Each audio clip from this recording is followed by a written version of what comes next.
Welcome to another episode of Clear Lake Connections, where we talk to the people behind the businesses of Bay Area Houston, proudly sponsored by UTMB Health.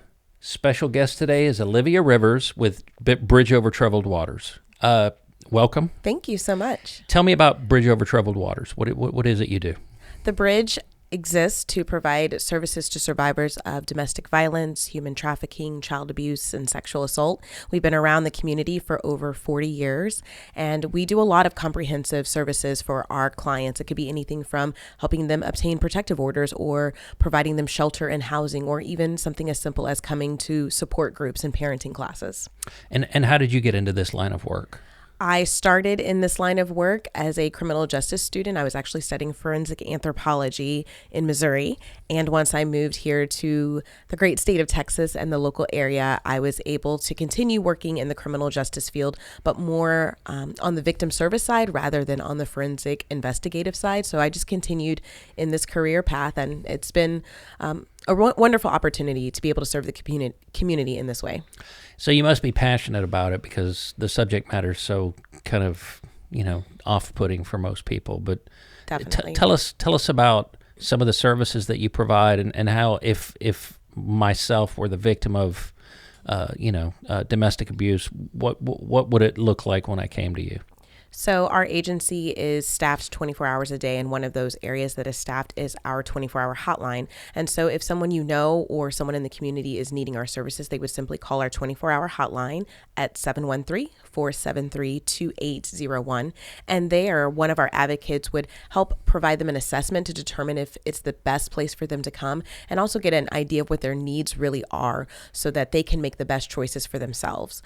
One of the things we like to talk about when it comes to family violence or abuse is to make sure that we allow the survivor to make those choices along the way, so that they're not doing anything that is uncomfortable or that could even put them in further harm's way. And so we work with local law enforcement. They provide us with referrals. We also have 24-hour accompaniments to the local hospitals. So if someone goes to the ER and needs services, one of our advocates will meet them there. So we have a lot of avenues of how one can obtain services. And I'm guessing, unfortunately, the need is rising steadily. Absolutely. So with the pandemic and the stay-at-home orders, it caused a lot of people to be isolated in the same home with their abusers. And just reaching out for support and help wasn't always possible. Usually when abusers go to work or school, it's during that daytime hours that we see a lot of survivors reach out for support. So what the Bridge did during the pandemic is we initiated a new way to reach out for us. And so instead of just calling the 24-hour hotline, you can also text or chat with us. And we do have advocates that also man that 24 hours a day. And so that's been able to make sure that we're still connected to survivors, because most survivors don't want to call the police. They want the abuse or the harm to stop, but they don't necessarily want to get their partner in trouble. So you guys take a very holistic approach, but are there also services that help get the abuser to stop being, to remove their part of what they're doing wrong in the relationship? I love that you asked that question, because a lot in this movement, we hear people say, why doesn't she or he just leave? When the real question is, why doesn't he or she just stop hitting? And sometimes we think anger management classes are the answer, but that's not. So within the domestic violence world, we have something called BIP, which is Batters Intervention and Prevention Program. And while the Bridge doesn't offer that, one of our sister agencies, AVDA, which is Aid to Victims of Domestic Abuse, we definitely refer our survivors and our clients who want their abuser to get better or to receive services to AVDA. That way they can go to those classes and really, again, get to the root of violence, because it's all about power and control. And so again, to end domestic violence, you do need to address it from a holistic perspective, address it with the whole family, the whole community, and BIP is one of those ways. And you said you also deal with trafficking. Correct. And that's been on the rise as well, and Absolutely. especially in our area. Tell people about that, because I don't think enough people know about that. Right. Houston is the number one hub in the country. If not that, then definitely LA. Most people know that one of the highways that runs from end to end for the U.S. is Highway 10, and a third of that is in the state of Texas just alone. And so when you have a lot of trafficking, we do see high numbers of that. Also, just being a very international city, we do have a lot of international trafficking, foreign trafficking, but a lot of it is domestic. And being so close to the border, and again, just being a diverse area, it is easy to hide people, in plain sight. And so Houston has for a long time been one of the hubs. And with the help of law enforcement and then other social service agencies, we're just trying to make sure we diminish that and provide people a safe place to go, because really that's what makes it very hard to escape any of these situations, is not having that next step to go. Because at the end of the day, people want to be safe, but also a roof over their head, having food, all of those elements are equally important. And you can't think about the legal side when those basic needs are not being met. And so that's where the bridge steps in. Yeah. Tell me what I should be on the lookout for. I've got 2 daughters. Mm-hmm. What should I be on the lookout for to kind of notice that they're in a relationship that's mm-hmm. off, or on the other hand, the whole trafficking thing? Sure. What am I looking for there? So at the root of all of these violences are power and control. And so something that we talk about with our young people, because we do go to middle schools and high schools to talk about healthy relationships, are those red flags of abuse.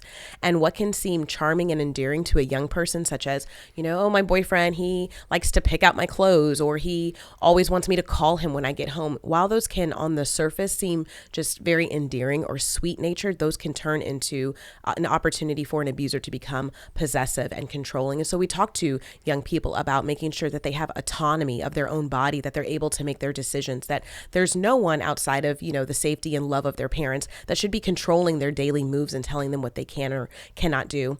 And I think people also forget that abuse is not just physical, right? So there's a lot of emotional aspects to it. So again, talking about what a healthy relationship looks like, meaning healthy communication. You should never be dating a partner that is verbally abusive or calling you names or making fun of you, for the sake of others, benefit, to laugh. And so we see that a lot with high school students. And so when we work with these young people and really talk about what does it look like to not even just a romantic relationship, but healthy friendships, they can start seeing those red flags of abuse. And so when they come across someone who they're in a relationship with, they can set those boundaries with firmness, but also out of respect to say, hey, I don't like when you talk to me like that, or I don't like when you touch me like that. And so that kind of creates this foundation of them as they grow into adults, saying what is okay and what is acceptable for them in friendships and relationships. And so is it cyclical? Like, is it, it's mm-hmm. kind of passed down generation to generation because they don't know what a healthy relationship looks like? It's very true. So within our realm, we have something called the cycle of abuse. And so like every relationship, it starts out wonderful. We call that the honeymoon phase. And from there, after a couple of weeks, months, and sometimes even with some of my clients, it's been years before anything violent happens. So we move from the honeymoon phase, and then we kind of get to an abusive phase where we kind of start seeing some of those red flags. And then you have an abusive episode that happens. And then after that, there's apologies. And then again, the honeymoon phase. So we see that play out in relationships, just individual relationships. But as you were saying, it also happens, and that's how generational violence is perpetuated. We kind of see that common pattern that happens over and over again. And studies show that a child that grows up in a home that is abusive in nature, a boy is 3 times more likely to become an abuser himself, and a young woman is 3 times as likely to become a victim. And so they see and they duplicate what is familiar to them, whether mm-hmm. it's healthy or not. And so one of the things that we do in the community is prevention. Intervention is great, but we really want to focus on prevention, because if you can start working with kids in elementary and primary to really talk about what a healthy community looks like, they never have to ever experience that and get to the place of intervention. And so how do you guys do that prevention? Are you in the schools? We are in the schools. We also are one of the only domestic violence agencies that has an accredited and licensed child care facility. So we actually have teachers who study trauma-informed early childhood education, and they're able to implement some of those things into the classrooms so the kids can grow up. And even if they were born into an abusive household, they now have the tools that they need. In addition, we do work with schools. We are hoping to write a curriculum for early elementary and early childhood teachers to use as well, because by the time they get to high school, we're already seeing girls and young men in abusive relationships. So at that point, prevention becomes intervention. And so we're seeing it happen younger and younger. So the goal is that we can kind of start as early as possible. And even with our kids in our program, we talk about healthy touches and, good touches. We get permission to even give the kids a high five or ruffle their hair. All of those very small things really teaches a child about the world around them, and to make sure that they can walk and live in this world as safely as possible. Yeah, and so it's great that you're starting young and trying to make sure that it doesn't happen. Mm-hmm. But when it does, what do the services look like? So as far as our youth, we offer a lot of support groups for them, groups and just spaces where they can come and talk about what's been going on. Everyone that comes into our program is also assigned a child advocate. So we have child advocates that walk beside these kids. Some of them have been in our programs for years and continue to benefit from that. And then, of course, we have play therapy for our younger children, and then just regular therapy for our older kids. And then those same services are also for men and women who are adults as well. And so all of the services can benefit the whole family, or it can just be for individuals, and even services for and support groups for parents who are raising children who have been abused, because that is another interesting dynamic of learning how to parent a child who maybe came out of an abusive relationship or experienced something like human trafficking. Because sometimes parents don't know, once that child comes home or gets out of the life, they're a whole different person. And so you have to relearn how to parent that child after an abusive episode has happened. And so we try to identify the needs, and really that comes from conversations with our survivors. And when we hear people say, like, I'm having a hard time now that my child is home, we basically create whatever service is necessary to make sure that that family gets a holistic approach. And so tell me a little bit about the needs of your organization. What do you guys need? Do you take donations, that type of thing? Sure. So I would say one of our biggest needs, we're the 6th largest agency of our kind in the state of Texas. So we have a 100-bed shelter here in this area. And of course, that's 100 mouths to feed. If you think about anything you do on a daily basis, from the time you wake up and get ready to go to work or school to the time you go to sleep, all of those toiletries, personal items, we can always use those types of things. A lot of our volunteers love to come and cook. One thing we've noticed about working with survivors of trauma is that at the end of the day, there's nothing like coming home and being able to sit with your family and have a nicely cooked meal. And so while we do have food service staff that provide that, people from the community love being a part of that and being able to serve meals to the families that are at our shelter. So that's always awesome. And then we're in the middle of a capital campaign. And one of the things that we talked about earlier as far as prevention is making sure children have a safe place to go. So we're actually building a youth center that will be able to serve over 200 children a day, from newborn all the way up to 18, because that teenage gap, sometimes they miss out on services just because a lot of services are catered to 12 and under. So we always need support there, and then also volunteers to mentor these young men and young women, again, to change violence and really to end it. We want to show that there are positive male and female role models in the community that know how to show love in a very beautiful and safe way. And so basically what I tell people is, anything that you do on a daily basis, any way you genuinely like to serve, or any talents that you have, we can turn that into an opportunity to serve at the Bridge. And how would they reach you? How would they contact you for these opportunities? Yes, so they can reach out to us at our phone number at 713-472-0753, or you can reach out to us on our website at www.tbotw.org. Okay, I had to work through that one myself. Anything else you'd like to tell the audience about what you've got going on, or just, anything you need them to know about what's, we talk about the pandemic when it comes to, but it seems like this kind of violence has been pandemic as well, and it's just getting worse and worse. Definitely. One of the things that we said at the top of the pandemic is that domestic violence is a pandemic within a pandemic. This has been going on for generations, since the beginning of time. And one thing I would always like to say when I have an audience is to say that this isn't an issue that we want to keep silent. I know that a lot of families grow up and they say, let family business be family business, but the way to end domestic violence is to bring it out of the dark and shine a light on it. And so a lot of people that we work with say that they never told their relatives, they never told their families and friends because they didn't want to be a burden.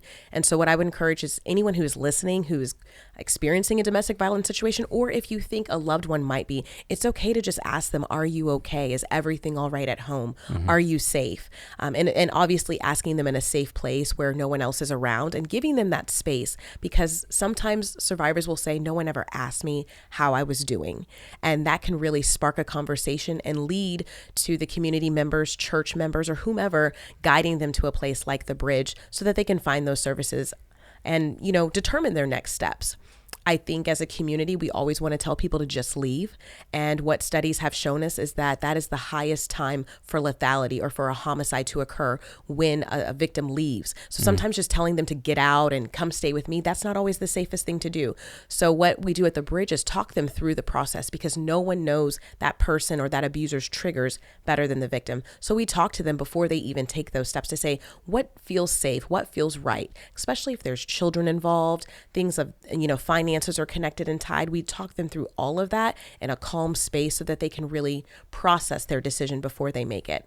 But what I would just tell the audience is, be open, listen to your loved ones and your friends, and believe them, believe survivors, because abusers are charming.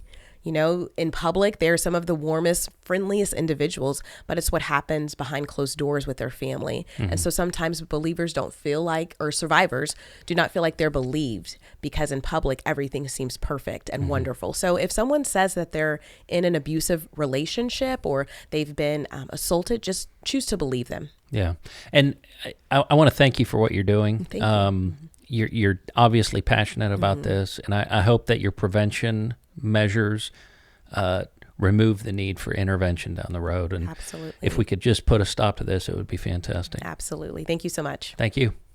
Hello, Clear Lake Area Chamber of Commerce members and Bay Area Houston. If you're a business wanting to expand your customer base, give back to your community, think about the quality of life around Clear Lake area, think about joining the chamber. Go to clearlakearea.com for more information.